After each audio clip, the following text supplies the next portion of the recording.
Important या necessary, ठीक है। इम्पोर्टेंट स्टेप है ये, हम प्रोसेस है जब हम इफेक्टिव, जो हमारा इफेक्टिव एरिया है जिसपे हमने रिपेयर करना है उसको साफ करना, सरफेस को तैयार करना एक इम्पॉर्टेंट स्टेप है, ठीक है। Any repair failure are caused by the improper performance of the these operation.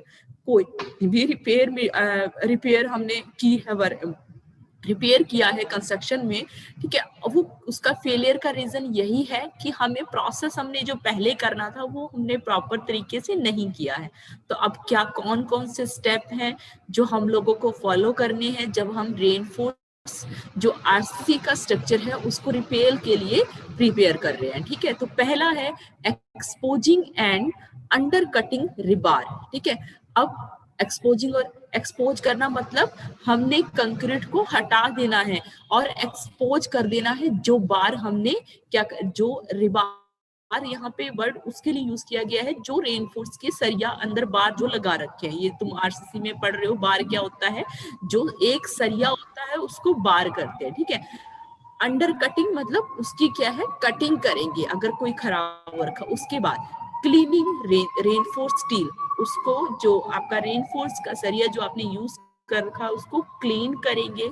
उसके बाद कंपनसेटिंग रेनफोर्समेंट, ठीक, अगर हमें लगता है कि पूरा ही खराब हो गया है रेनफोर्समेंट तो उसको क्या करेंगे, हटा देंगे, उसकी जगह दूसरा हम प्रोवाइड करेंगे या फिर उसके पैरेलल में प्रोवाइड कर देते हैं। उसके बाद next edge and surface cleaning, जो कॉर्नर होंगे उन पे हमें स्पेशल ध्यान देना है। क्या ध्यान देना है वो हम आगे पूरा डिटेल में पढ़ेंगे। और उसके बाद हम लोगों ने क्या कर देना है, सरफेस को क्लीन कर देना है। तो इसमें क्या प्रोसेस करेंगे, जब हम एक्सपोज कर रहे हैं, मतलब एक्सपोज करने का मतलब क्या है कि सरिया लगा होता है, ऊपर कंक्रीट लगा होता है, ठीक है। तो हमने क्या करना है, अब कंक्रीट को हटा देना है, ठीक है। तो सबसे पहले क्या करेंगे, रिमूव लूज और डी एलिमिनेटेड जो कंक्रीट है उसको कोरेडेड रेनफोर्स स्टील, जिसपे जंग लगा हुआ है, ठीक है, उस जो जंग लगा हुआ रेनफोर्स है, जो कंक्रीट हमने यूज कर रखा था, कंक्रीट उसके ऊपर लगाया हुआ है, वो पूरे को क्या करेंगे, लूज जो है, ऐसे नहीं जो हार्ड है उसको रिमूव करना है, जो खराब हो गया है उसको हमने क्या कर देना है, रिमूव कर देना है। नेक्स्ट है undercut all the expose corroded rebar, जो भी आपका एक्सपोज हो गया है, खराब हो गया है, हमें दिख रहा है बाहर की साइड बार जो है सरिया, उसको क्या करेंगे हम, आफ्टर द इनिशियल जो पहला हमने कंक्रीट को रिमूव किया, अब उस बार को भी हम क्या करेंगे, रिमूव करेंगे, ठीक है। उसके बाद under cutting will expose the blind side of the रिबार cleaning, हमें क्या है, एक्सपोज पूरा दिखना चाहिए जो हमने बार की क्लीनिंग की है। Will allow the repair material, फिर जब हम क्या है, रिपेयर मटेरियल अप्लाई करने से पहले हमें क्या है, पूरा जो है मटेरियल हमें पूरा क्लियर दिखना चाहिए, जो बार हमें दिख रहा है, और उनके बीच की क्लियरेंस जो है वो दो बार के बीच में कितनी, कम से कम 15 mm की होनी चाहिए। नेक्स्ट आपका बोल रहा है ये, ठीक है। और जो लार्जर साइज के एग्रीगेट हमने यूज किए हैं वो भी हमें उससे भी क्या है 15 mm की सराउंडिंग में हमें क्या है ज्यादा लेनी है, मतलब क्योंकि इतना हम देंगे कम से कम कवर, तभी रिपेयर मटेरियल उसके अंदर हम यूज कर पाएंगे। नेक्स्ट जो है आपका, इसी तरीके से हम कंटिन्यूसली क्या करते रहेंगे, continue removing concrete along the corroded bar, जो भी हमारे जंग लगे हुए बार हैं उसको क्या करेंगे, कंटिन्यू ऐसे रिमूव करते जाएंगे जब तक हमें कोरिजन फ्री लोकेशन नहीं मिल जाती। ऐसे वो जैसे हम जंग लगा हुआ है ऐसे हमने छोड़ना नहीं है। अब रिपेयर कर रहे हैं तो हम क्या करेंगे, रिपेयर करने से पूरा जो है, जो आपका स्पालिंग हो रखी है, मतलब जो लूज हो रखा है आपका कंक्रीट, और जो आपका रेनफोर्स जिस पे जंग लगा हुआ है उसको क्या करेंगे, हम प्रॉपरली रिमूव कर देंगे, ठीक है। अलोंग द बार आर, जब तक हम उसकी जो अच्छे वाला बार है जिसपे जंग नहीं लगा हुआ वहां तक नहीं पहुंच जाते। Where the bar are well bonded by the surrounding concrete, जहां पे क्या है अच्छे से बॉन्ड हो रखा है किसका, कंक्रीट का और जो आपका रेनफोर्स है उसका। उसके बाद नेक्स्ट है do not damage the rebar bond to surrounding concrete, जब आप ये रिपेयर प्रोसेस, जब आप इसको रिमूव कर रहे हो कंक्रीट को और जो आपका रेनफोर्स है जिसपे जंग लगा हुआ है, कोरेजन लगा हुआ है, उसको रिमूव कर रहे हो, तो हमने इस बात का भी ध्यान रखना है कि जो सराउंडिंग कंक्रीट है, आसपास का जो कंक्रीट है जो सही है, वो आपका क्या है, डैमेज नहीं होना चाहिए, खराब नहीं होना चाहिए, उसके ऊपर जंग। उसके बाद आपका if non corroded reinforced steel is exposed during the preparation process, जब हमें ऐसे वाला दिख जाएगा जिसके ऊपर जंग नहीं लगा हुआ है, तो हमने इस चीज का ध्यान रखना है। म्यूट करो बच्चे, कौन है, म्यूट करो।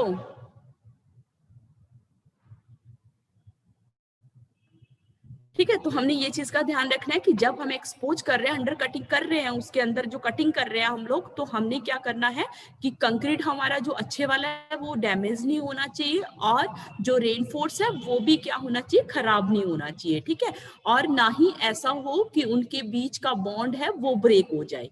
ठीक है, सराउंडिंग वाले पे कोई इफेक्ट नहीं पड़ना चाहिए। उसके बाद secure the loose reinforce in place by trying to other secure bar, जहां पे हमें लगता है कि रेनफोर्स लूज है, वहां पे हम दूसरे बार का यूज करके उसको क्या कर देंगे, सिक्योर कर देंगे, बांध देंगे उसको कोई भी मेथड के साथ, जो हमें एप्रोप्रिएट लगे, जो ठीक मेथड लगे, उससे हम उसको सिक्योर कर देंगे। तो प्रोसेस समझ आया। हमने क्या किया है कि जो भी आपका जहां पे हम लोगों ने रिपेयर करना है, ठीक है, हम वहां गए, हमने जो भी लूज मटेरियल है, लूज मटेरियल में डस्ट, ग्रीस, ऑयल मैंने बता दिया है, वो सरफेस के ऊपर नहीं होना चाहिए, वरना जो रिपेयर मटेरियल आप यूज करोगे वो बॉन्ड नहीं बना पाएगा उसके साथ, जो आपका पहले जो लगा हुआ एग्जिस्टिंग जो आपका स्ट्रक्चर है उसके साथ। तो हम लोग लूज कंक्रीट को रिमूव करेंगे, और जो बार उसके अंदर यूज कर रखे हैं, फिर हम उसको, उसके ऊपर जो जंग लगा हुआ है उसको रिमूव करेंगे।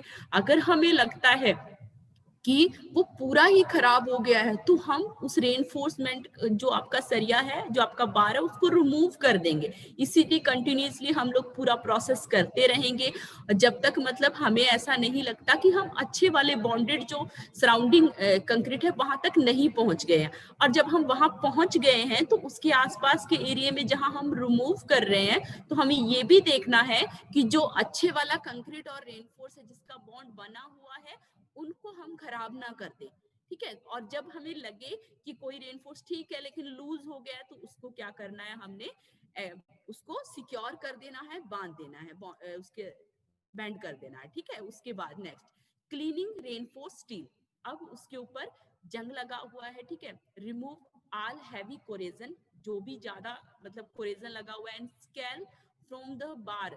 और स्केलिंग क्या होता है, जो वो पपड़ी ऐसे बन के उतर जाती है। ठीक है, bar to promote the maximum bond, सब जो कोरेजन है, स्केलिंग, उसको हटा देंगे मैक्सिमम बॉन्ड बनाने के लिए रिपेयर मटेरियल के साथ। It can be done preferably to observe blasting. Blasting process हमने पीछे किए थे, सैंड ब्लास्टिंग, आपका वैक्यूम ब्लास्टिंग, वो सारे किए थे प्रोसेस। उससे क्या करेंगे, जो भी उसके अंदर रगड़ के साथ, एब्रेसिव का मतलब रगड़ के साथ, उसको पूरे को हम रिमूव कर देंगे। ठीक है, उसके बाद अब हम लोग क्या करेंगे, जो प्रीपेयर सरफेस है मस्ट बी प्राइम, 4 घंटे के अंदर हम लोग उसको को प्राइम कर देंगे और री ऑक्सीडाइज ऑफ द सरफेस। ठीक है, ऐसे ना हो कि उसके अंदर मॉइस्चर चला जाए, हमने उस चीज को भी हमने प्रिवेंट करना, ऑक्सीडेशन नहीं होने देना, हमने पहले ही उसको क्या कर देना है, जो भी प्रोसेस करना है वो कर देना। उसके बाद कंपनसेट का मैंने पहले ही बता दिया था तुम लोगों को कि जब हमें लगे कि पूरा आपका कंक्रीट खराब हो, सॉरी आपका जो रेनफोर्स है खराब हो गया है, और उसका क्रॉस सेक्शन जो हमने लगाया था वो भी आपका लॉस्ट हो गया है, तो हमने क्या करना है, उसको रिप्लेस कर देना है। तो इसमें पढ़ लेते हैं क्या लिखा है, in case reinforced steel has lost the significant cross section, जिस क्रॉस सेक्शन में हमने अगर मान लो आपने ऐसे लगा रखा था, मतलब स्क्वायर शेप में ऐसे लगा रखा था आपने जाल बना के, वो आपका खत्म हो गया है, अब उसको रिप्लेस करना है आपने, तो उसकी वजह से क्या है, replace completely and supplementary bar place to affected section, या उसकी जगह कोई दूसरा बार हम अप्लाई कर देंगे। ठीक है, supplementary bar may be mechanically supplies to old bar, उसके साथ हम लोग क्या करेंगे, प्लेस करना क्या होता है, तुम्हारे कॉलम वाले चैप्टर में तुमने पढ़ा था, बांधना उसके साथ, ठीक है। प्लेस पैरेलल टू द, या फिर हम पैरेलली क्या कर देंगे उसको प्रोवाइड, या तो क्या करेंगे उसकी जगह प्रोवाइड कर देंगे या पैरेलल में प्रोवाइड कर देंगे। अप्रोक्सीमेटली 15 mm जो है उनके बीच का गैप कितना करेंगे हम लोग, 15 mm का रखेंगे, जो पहले वाला बार हमने यूज किया था, ठीक है। उसके बाद next edge and surface cleaning. अब जो कॉर्नर है वहां पे मैंने पहले बताया था, वहां पे ध्यान देना है हमने। After removing D eliminated concrete and under cutting reinforce steel, हमने कंक्रीट को रिमूव कर दिया जो खराब था हमारा, एंड अंडर कटिंग रेनफोर्स, जो रेनफोर्स हमें लग रहा था कि खराब हो गया है उसको भी रिमूव कर दिया हमने। Remove additional concrete as required to provide thickness of the repair, और एडिशनल कंक्रीट मतलब थोड़ा हमने और कंक्रीट, लूज तो हमने हटाना ही है, उसके अलावा जो थोड़ा और भी हमने, कितना वो पीछे बताया तो उसने 15 mm तक कम से कम हटाओ उसको ताकि क्या होगा, जो रिपेयर मटेरियल के साथ उनका अच्छे से बॉन्ड बन जाए, ठीक है, अच्छे से वो पकड़ बना ले जो पहले वाला मटेरियल है। और जब हम रिपेयर मटेरियल प्रोवाइड करते हैं तो सरफेस को हम यूनिफॉर्मली रिपेयर करते हैं या रफली करते हैं, मतलब कैसे करते हैं, कैसे प्रिपेयर करते हैं, रफली करेंगे या स्मूथ कैसे करेंगे तैयार, बताओ, रफली मैम। किसी को नहीं पता, हाँ जी, रफली मैम। हाँ रफली करेंगे पर यूनिफॉर्मली करेंगे, ऐसे नहीं कि एक जगह ज्यादा गड्ढा कर दिया एक जगह थोड़ा ऊपर है, ऐसे नहीं, यूनिफॉर्मली करेंगे एक जैसा, ठीक है, लेकिन रफली बनाएंगे क्योंकि रफ बनेगा तभी उसके अंदर जो भी हम चिपकाने की कोशिश करेंगे वो चिपक जाएगा, ठीक है, स्मूथ होगा तो वो नहीं बॉन्ड बना पाएगा, ठीक है। उसके बाद जहां एज लोकेशन है, एंड लोकेशन है, वहां पे क्या करेंगे, राइट एंगल क्या कर देंगे, कट दे देंगे, ठीक है। अब कैसे देंगे, कितना होना चाहिए कट ये, हाँ जी बोलो, ठीक है। जैसे मान लो ये हमारा क्या है, ये ऐसे बना हुआ है स्ट्रक्चर, ठीक है, ये हमारा यहाँ पे क्या है, कोना है, ठीक है, ये हमारा एज लोकेशन हो गई। और यहाँ पे क्या करना है, इसी के साथ यहाँ पे इसी के अंदर एक कट दे देंगे हम, ठीक है। और लेकिन हमने क्या अवॉइड करना है कि avoid cutting reinforce steel, reinforce steel को हमने कट नहीं करना, ठीक है। और कितना करना है, ये कट कितना लगाना है, 12 mm का लगाना है, लेस रिक्वायर्ड या इससे लेस भी कर सकते जितना हमें जरूरी लगे।